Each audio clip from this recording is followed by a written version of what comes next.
हम आपको दे रहे हैं खबर की रमलू के परिजनों ने अब पंचायत से आर्थिक मदद लेने से इनकार कर दिया है।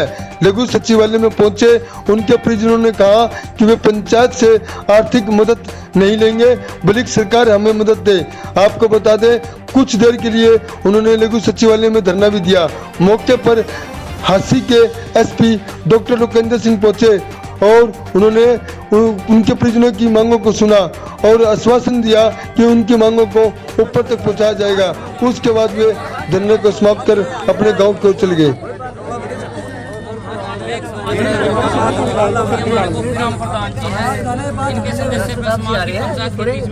मैंने इनका दर्द देखा और साहब से मिलने के लिए रिक्वेस्ट करने के लिए इनको किसी न किसी परिवार को इसके सुरक्षा मिले, न्याय मिले।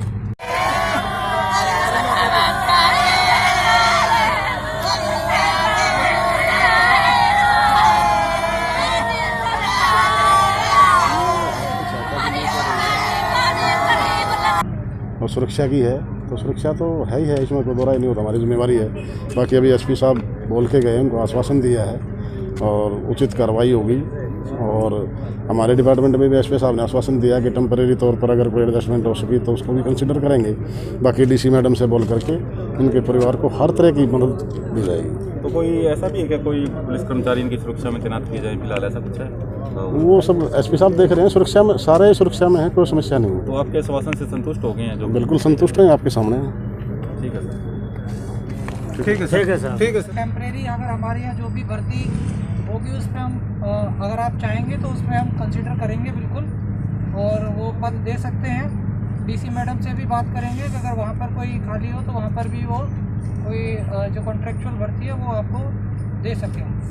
बाकी जो आपकी जो जांच है वो चल रही है और उसमें शीघ्र ही हम ये चाहेंगे कि जल्दी से जल्द आप लोगों को न्याय मिले। नमस्कार दोस्तों, मैं आपका अपना ललित भारद्वाज, आप देख रहे हैं हरियाणा पोल खोल न्यूज। हमारे साथ आज जो मृतक रमलू है, जो अपने डॉक्टर गांव से है, उनके परिजन आज एसपी से मिलने के लिए आए थे। एसपी साहब ने क्या इनको आश्वासन दिया कि ये एसपी साहब की बातों से संतुष्ट है या नहीं, इसको लेकर इनसे चर्चा करेंगे। सर, आपका क्या नाम है जी? सर, मेरा नाम छांगेराम वाल्मीकि है, मैं हल्का उकलाना से हूँ, कांग्रेस पार्टी से हूँ। आज हमारी बहन कुमारी शैलजा जी प्रदेश अध्यक्ष हैं, वो आज रमलू के परिवार से मिलने के लिए आई थी।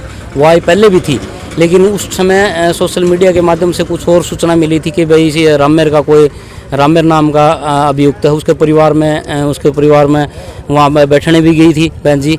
लेकिन अब जब पता लगा, क्या था मुख्य मुद्दा, क्या था जी? आज का जो हमारा एसपी साहब से मिलने का मुख्य मुद्दा यह था कि इस परिवार के साथ इतना घिनौना कृत हुआ है, इतना घिनौना कांड हुआ है। एक सनकी दिमाग ने, एक अपराधी ने इस परिवार का बसा बसाया परिवार जैसे भी था या गरीब था उसको उजाड़ दिया। और आज हमारा एसपी साहब से मिलने का सिर्फ यही था कि भाई इस परिवार को कम से कम अब आगे सुरक्षा दी जाए, और प्रशासन की तरफ से अभी तक ना कोई सुरक्षा दी गई है। तो हमारी यही थी कि एसपी साहब से मिलने के कम से कम इस प्रशासन को, अभी उसका किसी का वो जिसने भी इस कांड को अंजाम दिया है उसका एक खुद का बड़ा नेटवर्क हो सकता है, वो अपराधी किस्म का बंदा बताया गया है। भाई अगर इस परिवार को किसी न किसी तरीके की सुरक्षा की ज़रूरत है, आज जैसे हमने महसूस किया, देखा है, भाई इस परिवार को भी एक सुरक्षा की ज़रूरत है और इस परिवार को सुरक्षा दी जाए। दूसरी बात पे प्रशासन की तरफ से जो अब तक जो कि अब तक नहीं दी गई है, वह प्रशासन की तरफ से कोई आर्थिक सहायता दी जानी चाहिए। और इस परिवार में जिसके छोटे छोटे 11 बच्चे हैं और उसकी बीवी है, जो इस परिवार को कम से कम सरकार आर्थिक सहायता जो अब तक नहीं दी है वो जल्द से जल्द आर्थिक सहायता दी जाए। हमारा एसपी साहब से मिलने के लिए आज सिर्फ यही था। सर, इसके अलावा जो पंचायत हुई थी, पंचायत में क्या डिसीजन लिया गया? क्या पंचायत से रमलू के परिवार वाले सहमत है? जो आर्थिक सहायता की बात कही है पंचायत के द्वारा, कामराम ने, पंचायत ने जो बात कही है कि भाई हम रमलू के परिवार को आर्थिक सहायता देंगे। भाई रमलू का परिवार गरीब परिवार था, वो कल अकेला कमाने वाला था। गांव में इस तरह की मतलब भावना बनी हुई है गरीब परिवार के प्रति। तो गामराम ने ये कहा कि भाई हम इसके परिवार को आर्थिक सहायता देंगे, लेकिन इस परिवार ने गामराम से आर्थिक सहायता लेने के लिए साफ मना कर दिया है। इनका कहना यह है कि हम जो प्रशासन हमारी जो मदद करेगा, प्रशासन जो हमें आर्थिक सहायता देगा, प्रशासन जो हमारा आगे आजीविका चलाने के लिए जो रोजगार दिलाएगा, हम वो लेंगे।